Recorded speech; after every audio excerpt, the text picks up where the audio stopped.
John. What up, man? Hey, this Fred from the Fight Guys. What's up, man? How you doing? Good. I got it rolling, man. So, how you been, man? How you been since the Crawford fight? Good. Just been sick. The whole family's been under the weather, so it's been rough. Now, Fernando said, man, give John a call. He want to talk to you. No, we definitely want to get a little call out to MATTSYSE so we can do the rematch. And then let alone MATTSYSE, we want to do, now that Figueroa Fat Boy's back, we can do it. Now that he's with Joel, because maybe Joel wants a little bit of redemption after I beat him so bad with Provodnikov. And then also there's other fights like that, like Guerrero or even Brandon Rios if he doesn't fight Victor Ortiz. At 47, obviously. I was actually thinking, funny thing you say that. I have in my notes, not even like 2 weeks ago, like I always try and like create like matches. And I says, well, MATTSYSE's moving up to 147. I think John Molina at StubHub would be, a hell of a fight in the heart of the summer. You know what I mean? Well, even if it don't happen then, we can do it in May on the co-main event for the Canelo Chavez card.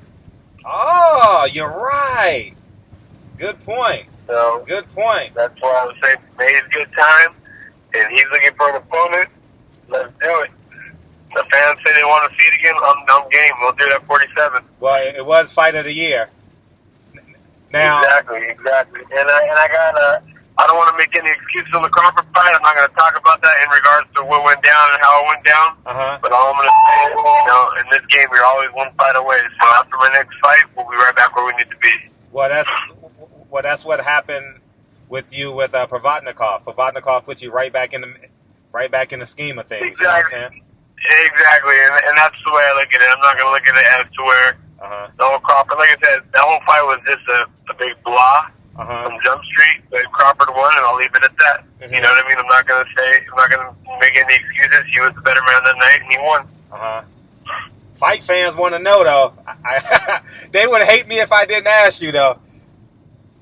Anything you can give up about that fight as it relates to, like, you coming in slightly overweight and, No, I don't want to make excuses. I'm going to take the blame for that. I'm going to take the blame solely. It wasn't done maliciously. It was obviously not something we've never done our whole career. So I'm going to take the full blame for that, and that was my fault. And I'll leave it at that. Again, the only reason why I don't want to go into too much detail is because the blame doesn't need to go anywhere else. I'll man up to it. I'll take it. And I didn't perform that night, so it is what it is. Now, you mentioned Joel Diaz. Is there any bad... Go ahead. Good. So, well, I am going to say I do want to campaign at 47, though. Okay. Now, so you've pretty much outgrown 140. I would say so. I just think that 47 is a good strong weight for me, and I think that's going to be where I'll be at. I think that's where the names are at. Those are the guys that I like to mix it up with. Again, the handful of guys right off the top of my head is going to be in the MATTSYSE rematch. If that doesn't happen, I want the Figueroa because he's pretty big right now, and for him to think he's going to come down to 140, that's not going to happen. I've seen a video of him, and he's pretty big. There's also Robert Guerrero, who I think would be a great fight for myself, a good friend of mine, but still, I think our styles make for a great fight. And, again, like I said, the MATTSYSE or even Brandon Rios, if he's having trouble securing the Victor Ortiz fight, I wouldn't mind mixing up with Brandon Rios at 47. Now, you talk about a Brandon Rios fight. I don't think you wouldn't have a problem getting 10,000 people in there to watch that fight. That's StubHub, especially 9,000. I don't know how many of those, but that would be an exciting fight. I would definitely love to fight Brandon Rios. There's more of a backstory now that he's with over there at Tank Goose, and I was there at one point, and he's, quote-unquote, reinventing his career. So if he's having any issue with locking down Victor Ortiz, I'll definitely be his dancing partner at 147. Any bad blood between you, MATTSYSE, Brandon Rios, or is it just a strictly business? It's strictly business. You know, with me, there's never really any bad blood with anybody. You're right. And, you're a good guy. And there's never really any bad blood, but I definitely I want to go back and get the fight of the year with a win. Over someone like Lucas MATTSYSE. That's a fight that I'm very confident that I can win. And especially at 47, and that's a fight that I learned a lot from, and I definitely want to go back in there and get the W. It's a fight that needs to be retouched again, because when you have great fights like that, there's always a rematch in order. Whether it's the Gotti Ward, the fights of the year, so it's like Brandon Rios, Alvarado, fights like that. I mean, I think MATTSYSE Molina 2 should happen again. Be honest with you, I was at that fight. I literally stopped watching that fight. I couldn't tell. I couldn't tell. I was sitting press row, and I literally walked up the StubHub Center and just walked around the circular thing. I literally couldn't take that fight no more. I said, I can't watch this shit. I couldn't, man. It was a pretty violent fight, wasn't it? Oh man, I couldn't take it, and I love boxing. I said, man, it was like watching Angulo. I told Angulo, every time he fights, I swear to Jesus, I pray for him every time he steps in the ring. You know what I mean? Well, I think it'll be a different outcome. Same entertaining fight, but I think it'll be a different outcome when me being victorious against MATTSYSE. Now, number 2. I would ask you a tough question. If you and Brandon Rios get into the ring, like that's kind of like a transition fight where the loser probably goes to like maybe the second or third fight on the main event versus getting maybe a Danny Garcia fight or the winner of Keith Thurman, Danny Garcia potentially, or maybe an Andre Berto type of fight. Have you even considered that? Like maybe potentially like 1 or 2 losses. I don't look past any of all that at all. I really don't look into that. I got my career one fight at a time, and I think the stakes will be really high for if me and Brandon Rios go into the ring together. I think it makes for a very dramatic fight. I think he's a great fighter. I have no bad blood against him, but I just think stylistically it's a great fight, and it's a fight that at lightweight we were supposed to fight. Welterweight, junior welterweight never happened, so why not at welterweight? Let's do it. Now if you fight on that Chavez Canelo undercard, your family won't be able to afford the tickets. Did you see the prices? Well, again, off record. I have the best manager in the business. Yeah, we are. Them tickets are worst seats in the house are $900. I saw Yeah, I'll get my tickets. Don't worry about that. I'll get my tickets. Now, there'll be a selected few of friends that are going to go, but I mean, they're going to be a selected few after that. They got to be on their own. Now, ironically enough, since you say you can't make 147, you and Adrian Broner announced the same week you can't make 140 anymore. Well, I don't think I can not make 140 anymore. I think I'm going to need to be given more than 5.5 weeks to get ready to make 140. I think I can make 140 if I'm given the right amount of time to prepare for it. I'm not making an excuse, so I want to reiterate that. But if I have more than 5.5 weeks to prepare, I think 140 won't be an issue. But I want to go in at 47. I feel strong. I feel like I'm at the point where I can go in at 47. I've been in with the best. I've lost to the best, and I've beaten the best. So I feel like there's nothing new at 147.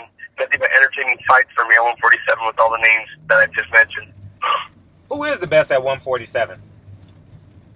Well, that's yet to be seen, man. And again, you can ask 12 different guys here and you get 12 different answers. But there's a lot of good names at 147. There could be a lot of tomorrow night's a very interesting fight between Granados and Broner. I'm very intrigued in that fight. It's gonna be a good fight. Yeah, let's talk about that. I don't know. I don't know which Adrian Broner is going to show up. You've been in the ring with Adrian Broner. You've promoted the fight with Adrian Broner. How do you see that fight going with an Adrian Broner and his enigmas outside the ring? Well, Adrian Broner is a tough fighter. I mean, especially Granados is a hell of a fighter, and he's going to bring the fight. For sure, he's going to bring the fight. But I just think, if you want to get into the nuts and bolts of it, I just think that Broner's got the more experience that the upper echelon to deal with the adversity. And I mean, it doesn't get any more adverse than someone like Maidana coming at you throwing bombs and landing. And you got to remember, Broner did lose that fight, but he finished that fight on his feet as well. So, I'm not trying to give the guy credit, but you got to give credit where credit's due. They kind of have a common opponent in a roundabout way where Granados fought Soto Caras in the BKB, and he beat Soto Caras, but Adrian Broner went the distance with the man that knocked Philip Glass out. So I mean, if you want, it's hard to compare. It depends on which guy shows up. I just believe Adrian's got more to lose than Granados, and I feel like Adrian Broner has more to lose than Adrian Granados, and I think Adrian Broner's going to come out victorious. Now, you mentioned Adrian Broner. You fought Adrian Broner. You fought Terrence Crawford. At 140, who wins that fight? Wow. It's a close fight. It's a close fight. It's definitely a close fight. I think the slicker of the two, not technical wise, I think the slicker of the two is Adrian Broner. So as far as fast twitch reflexes, I think Adrian Broner is the faster guy. Oh wow, really? Yes. Oh, yes. so I've been in there with those two. So I'm not putting words in your mouth. So Adrian Broner is the more gifted, and Terrence Crawford will be the more intellectual boxer. Would you say? Yeah, I think so. I think Adrian Broner, he's more of the fast twitch, more gifted athletically. Terrence Crawford just knows how to dot the I's and cross the T's. He knows what he's doing in there. He's a boxing savant, and they've used that term on many occasions. He knows how to handle adversity. He knows what he's doing in there, and he's a great fighter. He really is. He's a good fighter. What's the best punch you've ever landed? I know I have one, but I want to know what's the best punch you've ever landed. Well, that's hard to say. I've had a lot of good punches that landed in my career. I think the hardest punch I landed ever was early on in my career. I think it was my third pro fight. I thought I killed the poor kid in Texas. Really? I hit him with a left hook. Yeah, I mean, not obviously not a notable fight, but talking about the best punch I ever landed was a left hook right on his chin. The guy was out for 7 minutes. Woke up and passed out again. So it felt like I killed the guy. Well, the most memorable one to me is Mickey Bay. Is probably a lot of other boxing fans would say too. Yeah, it's funny. It was a left hook that started it all day. How do you start a career with 37 amateur fights, if I may add? 27, 37? 22. 22.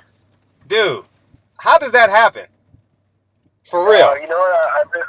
I've been blessed, man. I've been very blessed to stick it out, do what I got to do. To get to where I'm at, and hey man, hold on 1 second. The only person that'll make you hold on is for my wife. Okay. 1 second. Hold on.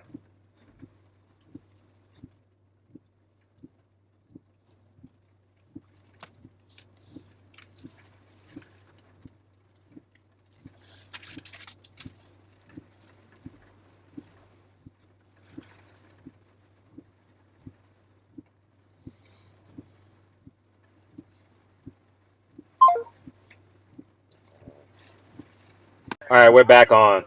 Yeah, we were talking about the Mickey Bay punch. Talking about starting to fight with 20 kilometer fights. Yeah. Oh yeah. Damn. How do you make that decision? I started late in the game. I started boxing until I was 18 years old. So, obviously, where I feel like I'm at right now, I needed these ups and downs in my career to get to where I'm at. But I made it a very interesting career, and one to where I'm at, and I love where I'm at. I love the team that's behind me, and I'm looking forward to the next fight. I'm never, like I said, I'm always one fight away, and the next fight's going to be the fight, regardless of who it is. Now, you say you got the best management in the business. Have you called Al? Have you called Al Heyman and said, I want MATTSYSE, because he has fights on that card? No, he definitely does. I think that's a fight that could be made. I don't go on record on my discussions with Al just because that's not my place. Yeah, dope. But with that being said, I want to let everyone know he's out there looking for an opponent. I'm here. I'm ready to dance, and maybe we can do it. It's ample time to get ready, and we'll do it at 147. Let's get it on. Let's give the fans. If you ask the fans, they've been clamoring for it. They said that's the fight they would like to see. What better fight would you like to co-feature the Canelo Chavez fight? It's going to be an all-out, bang-out war. Well, if you ask this boxing right, I'll say I'll meet you guys in the press room, because I can't watch that. Okay, well, it's going to be a hell of a fight. I just think we need to put the full court pressure on them. I personally, and you could put this in there. I don't think Lucas's people are going to want that fight because it's too tough of a fight for him. But if he's game and ready to do it at 147, let's go. Look at the advantages. I'm coming up to 47. He's coming up to 47 for the first time. Let's get it on. How about How about Chavez Jr. and Canelo? How you see that fight going? Ah, man, good fight. Good fight. Tough fight because Chavez is, he doesn't really get credit for the tough fighter that he is. He may not be the most savviest technician-wise, but, he's not his father, but he's still a tough fighter. He's definitely a tough fighter. I just think Canelo is a little more quick to the trigger. He's got a faster, more athletic, skilled reflexes. That's not to say that Chavez can't land one of those hard punches and hurt him. But with that being said, I feel like Canelo's just a little too intelligent to not take advantage of all his God-given attributes. When Floyd Mayweather says, watch out for this kid, he's going to be one of the best, he hasn't said that about anyone else but Canelo, even though he soundly beat him when he beat him. Sure. When Floyd says that, you got to listen, you got to pay attention. Okay. Now, Canelo's moving up to 64.5. Can you talk about the struggles or the advantages in that fight because I've been trying to explain it, but I'm not the guy in the ring. I'm just doing analysis. But I know you have cut weight your entire boxing career. Can you speak to the advantages for both fighters and disadvantages? Advantage Canelo because it's more of a natural weight for him. Disadvantage for Chavez because he's been known to balloon up over 200 pounds. So no matter what, it's still going to be a significant cut for him. So I think it was a very calculated risk taken by Team Canelo. Knowing that they're going to go up in weight, yes, but in a weight that's manageable and won't do so much wear and tear on Canelo's body, so he'll be stronger, faster, and more conditioned in the tank. Because if you know, Canelo's been noticed to fade towards the end of the rounds, and that's due to always cutting the weight.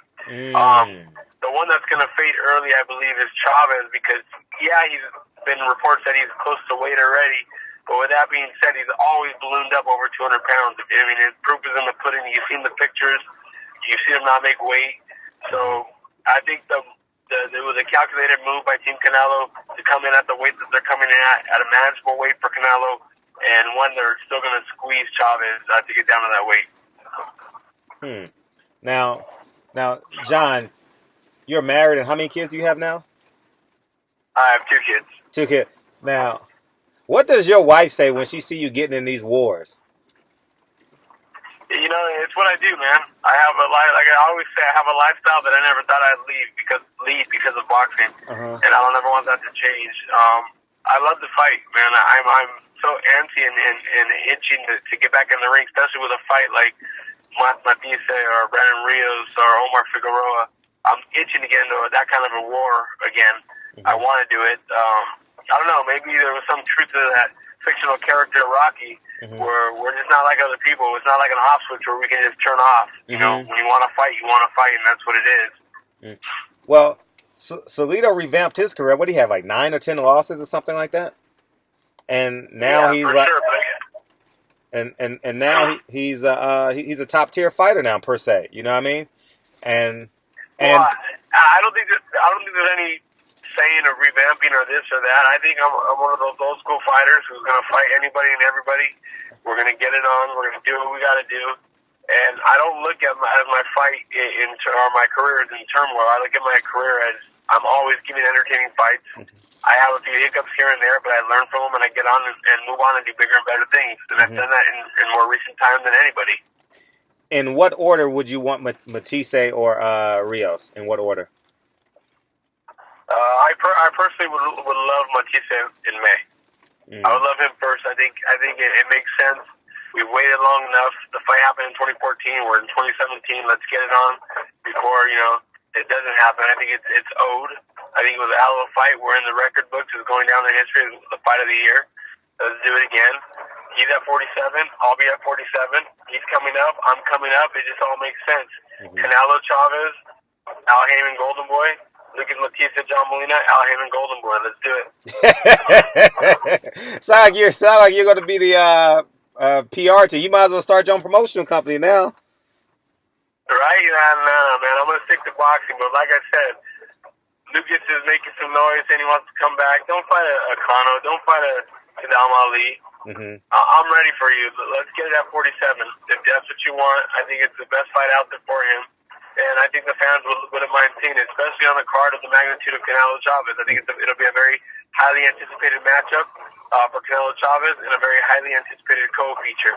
Well, Guaranteed fireworks. it'll be an easy sell to the audience they're trying to appeal to. You understand where I'm coming from? And it makes Yeah, of sense. course. It makes sense based off the history because them ticket prices, It, woo, man, Father, forgive and me for I man. think it'll be more appealing. But not only will they get the ticket sales, but they're going to get the audience, the viewership because of the fights. It's all action, can't miss fights, especially if you have myself and MATTSYSE on that card.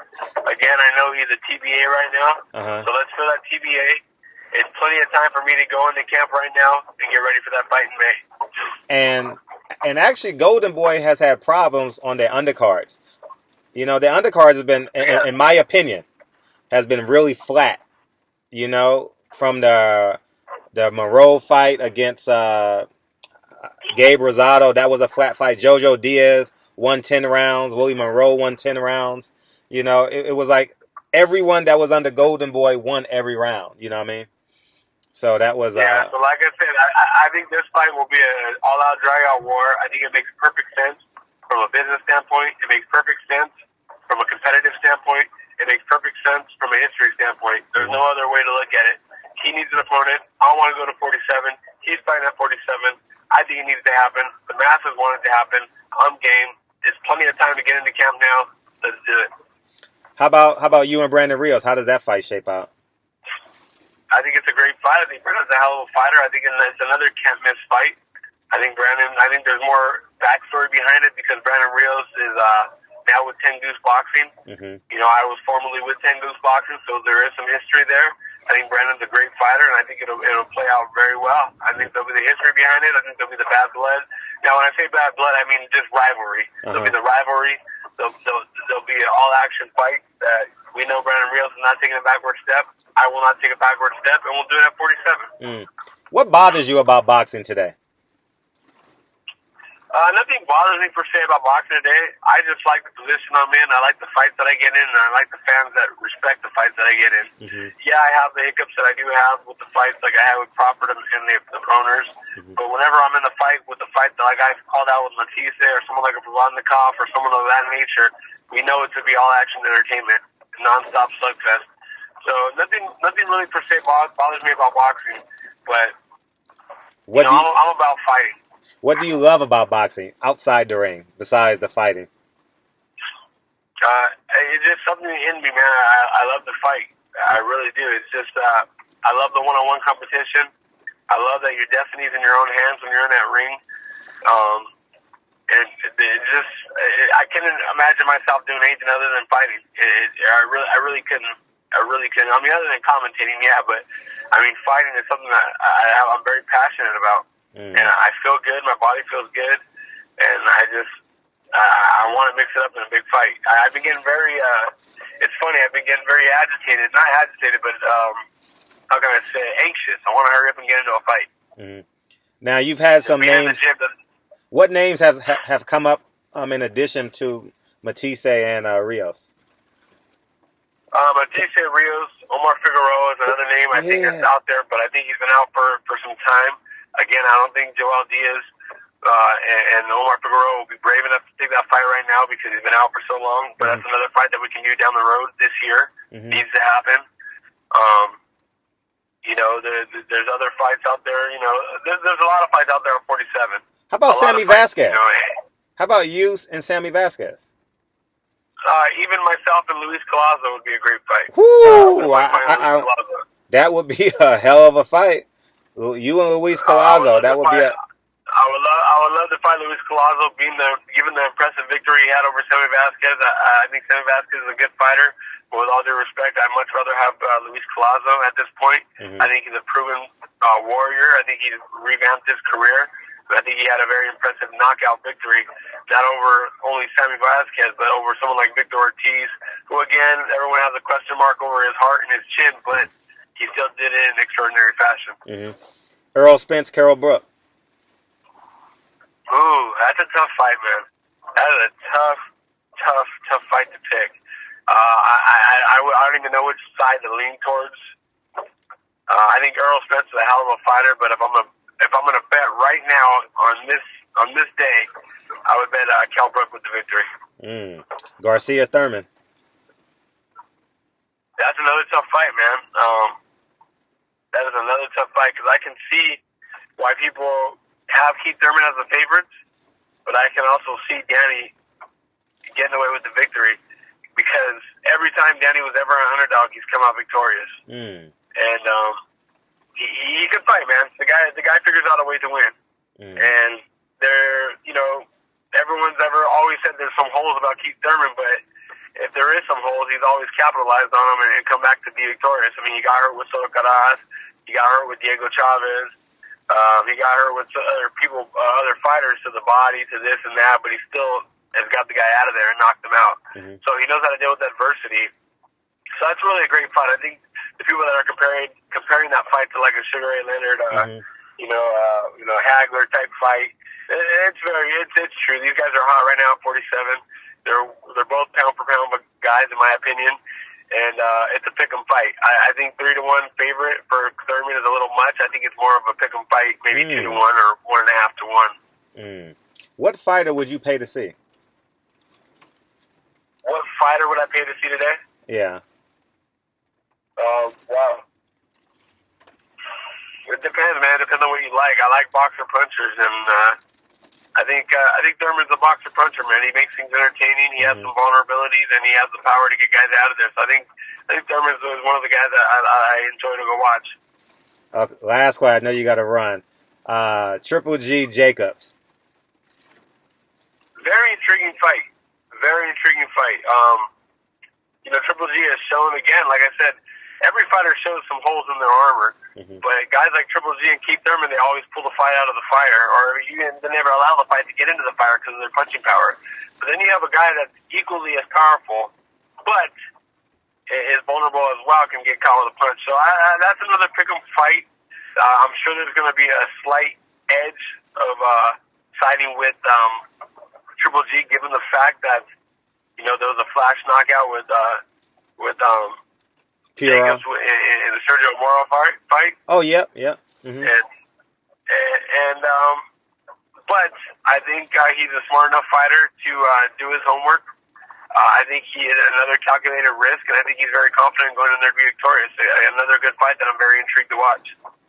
And let me ask you one last question: Is Triple G retired today? Is he a Hall of Famer?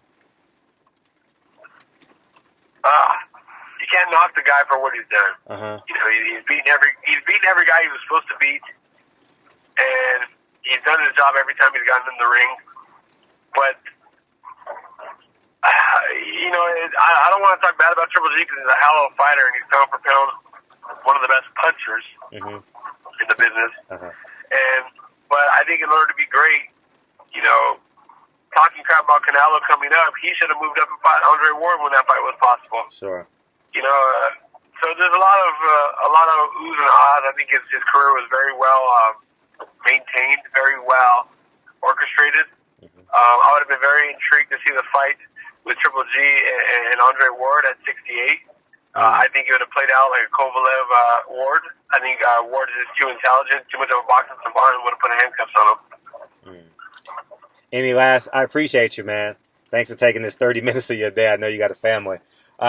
Any last word? That's all good. I definitely I appreciate you getting this story out because I want people to be clamoring about MATTSYSE and Molina too to happen this year. It's gonna happen because we need fights at StubHub. If it doesn't happen in Vegas, we need to fill up StubHub Center in the summertime. So I have no doubt that would be a fight of huge interest. What's your last words for MATTSYSE? Exactly. What's your last words for MATTSYSE and RIOS? MATTSYSE and RIOS, even Omar Figueroa. Let's put Omar Figueroa as well. They know there'll be no issue with me if the fight is there. We'll take it with open arms. I think it's an intriguing fight. Again, there's no bad blood between any of us. It's just a matter of wanting to challenge myself to go to war, and I want to go to war. So those guys want to go to war. I'll definitely appease them, and that's Omar Figueroa, Brandon Rios. That's to Lucas MATTSYSE and Robert Guerrero as well. Oh, Robert Guerrero. Yeah, I forgot you mentioned that. But you may have to catch weight Figueroa at like 168 though. Figueroa Figueroa said the next fight will be at a catch weight between 40 and 47. Tell him I'll do it at 44 if he wants to. But I had him down to make 44. Shit. We'll do it at 47.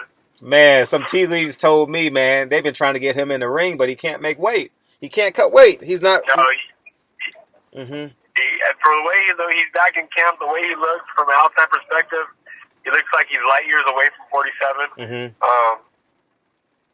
If he wants to mix it up, and if Joel wants redemption from the way I beat Provodnikov, let's do it. Okay. And I think, again, every guy that I've mentioned, there's some kind of history there. Lucas MATTSYSE, Brandon Rios, Omar Figueroa. The only one there's no history for is Robert Guerrero. I just think, I like Robert Guerrero. We're actually good friends, but I just think it'll be a hell of a fight for the fans, and I think he's a very game fighter. Oh, he's a tough motherfucker, man. Robert Guerrero is a tough, and I love interviewing him too. He speaks with great pace and great poise. You know what I mean? I definitely enjoy him. Similar to you. And again, I got nothing bad. I got nothing bad to say about Robert Guerrero. I just think his style and my style, make up for a good fight. The year he fought Kamagai and had Fight of the Year, is the same year I fought MATTSYSE and you had won Fight of the Year. So he took second and I took first. So I think it'll definitely make for a nice fight between us two. Well, you're definitely a polarizing fighter, man. Polarizing, because the way you win and lose, it's like you keep us on the edge of our seat either way. You know what I'm saying? And exactly. So I'm here to stay. I'm here to fight. All the guys that I mentioned, I don't think anyone in the world will have a problem seeing those fights. I appreciate you, man. Stay dry, man. I'm in the heat of this damn. I'm a handyman today, so I'm like moving tile, moving granite tops in this rain and this. Man, it's work. Man, I'm over here in my neck of the woods, and it's gonna get 6 inches of rain today and tomorrow. Ooh, and you're by the foothills too, out there, right? I am right on the hills. I am literally going up the hills. Wow! Like the mountain lion bears, and all because of boxing. Amazing! Isn't that amazing? We'll have to talk about that another day. Because I want to stay on topic with you getting this MATTSYSE fight, but we'll have to talk about that. I'll tell you what. You guys are gonna do you guys on the Fight Guys are gonna do my thing that I've been trying to pitch to everybody. You know how they had cribs or MTV a long time ago. Oh, really? Boxers crib. Yes, that'll be fun. Come to my crib and have you guys come to my house and see what it's all about, and start going to everyone's favorite fighters and see their house. That would be dope. That's genius. Because you know what? People ask me. And I'm like a nobody. What do you do on fight day? I'm like, nothing. I don't do nothing. But they just want to get that inside of. They just want that inside feel. You know what I'm saying? Like we did something with the Porters like 2 or 3 weeks ago, but it wasn't like where we sit down, talk about their trophies, meet the wife, meet the family. You know what I mean? And Fernando and us are just growing. Like we're like not in growing. It's about growing in terms of trust and loving one another. You know what I'm saying? And we have. Well, what I'm saying is, it's been my idea for a long time. I think it'll be you can start as a webisode and it'll take off into regular TV. I think people will really enjoy it. You're right. You're absolutely right. And I always tell people, without YouTube, boxing would be in a world of hurt. Because it always comes on the last 10 minutes of ESPN or something. It never shows. You know what I mean? If it ain't a great knockout, we won't know about the Kamagai and Robert Guerrero fight. You know what I mean? Something like that. Like those fights don't get the press. You know what I mean? So that's like I'm saying. We'll do the first episode of Cribs and our Boxers Cribs, and we'll go to my house and we'll do it. You got to let me drive that sling. It's called a sling, right? Slingshot. I'll let you. You'll see all my little contraptions that I have. You'll enjoy them. I appreciate you, brother. All right, man. I appreciate you getting the word out, man. Let's push this MATTSYSE fight. I want to make it happen. Done deal. I'll have it up tonight. All right. Bye, man. Appreciate you, John.